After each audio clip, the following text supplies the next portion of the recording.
అప్పటికే తీర్పులు ఇవ్వరు. వాళ్ళ టైం వచ్చినప్పుడు ఖచ్చితంగా తీర్పు ఇచ్చేటువంటి పరిస్థితి ఉంటది. రైట్ అండి, ఇది కౌంట్ అవుతుంది అని మీరు అంటూ ఉన్నారు. రైట్, ఒక్క నిమిషం మళ్ళీ మీకు ఇస్తాను కాలర్ తో మాట్లాడి. కేశవరెడ్డి హైదరాబాద్ నుంచి. కేశవరెడ్డి గారు హలో, నమస్తే అండి. డైరెక్ట్ గా పాయింట్ కి రండి ప్లీజ్.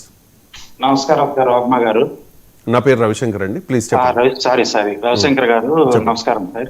ఇప్పుడు ప్యానెల్ లో ఉన్న ఆంజనేయులు సార్ గారు కానీ, ఆయన చిన్నపరెడ్డి గారు కానీ ప్రజాస్వామ్యబద్ధంగా ఎలక్షన్స్ జరగలేదని మాట్లాడుతున్నారు.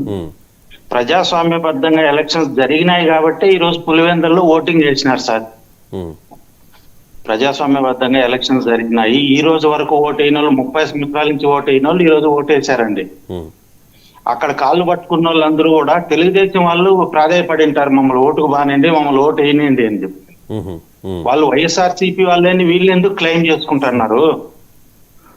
అది అట్లా పోనీకి జగన్మోహన్ రెడ్డి గారు చంద్రబాబు నాయుడు కృష్ణారామ అనుకుంటా ఇంట్లో కూర్చోవాలా, అట్లా అనుకుంటే ఆయన నరకానికన్నా పోతాడు, లేకపోతే ఇంకేడుక పోతాడు అని మాట్లాడుతున్నాడు. తండ్రి వయసు ఉన్న వ్యక్తిని అట్లా మాట్లాడడం, అందులో ఈయన ముఖ్యమంత్రిగా చేసినాడండి.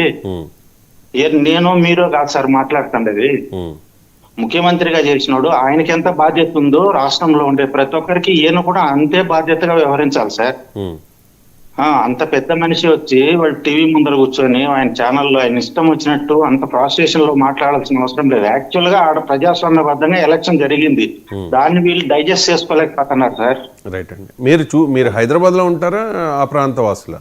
నేను హైదరాబాద్ లో ఉంటానండి. నేను తిరుపతి వాసిని, చంద్రగిరి కాన్స్టిట్యున్సీలో మా కాన్స్టిట్యున్సీ, మాది ఎర్రవారిపల్లి మండలం. ఓకే, నేను ప్రతిదీ అబ్జర్వ్ చేస్తా ఉంటాను. మీ డిబేట్ లో నేను 3-4 days నుంచి కంటిన్యూగా ఫాలో అవుతున్నాను సార్. రైట్ అండి, కాల్ చేయండి. కాల్ చేసి మీ అభిప్రాయం చెప్పే అవకాశం ఎప్పుడు ఉంటుంది కాల్ కనెక్ట్ అయితే. థ్యాంక్ యూ కేశవరెడ్డి గారు. అంటే దీన్ని ఏదో ప్రజాస్వామ్యము కూలిపోయింది, ప్రజాస్వామ్యం అదే అయిపోయింది ఇదే అయిపోయింది అని మాట. ప్రజాస్వామ్యం బ్రతికుంది కాబట్టి ఈ రోజు అక్కడ ఎలక్షన్ జరిగింది sir. 100% free and fair election జరిగిందని మీరు చెప్తారా? 100% జరిగింది సార్. వీళ్ళు ఏదో పొడవెబలు పెడతాండారు, అక్కడ ఏం జరగలేదు సార్.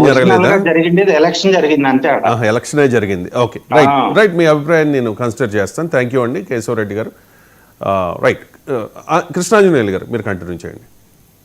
రవిశంకర్ గారు, ఇక జగన్మోహన్ రెడ్డి మాట్లాడినటువంటి మాటల విషయానికి వచ్చేసరికల్లా, జగన్మోహన్ రెడ్డి విషయంలో పులివెందులకు సంబంధించినటువంటి ఎన్నికల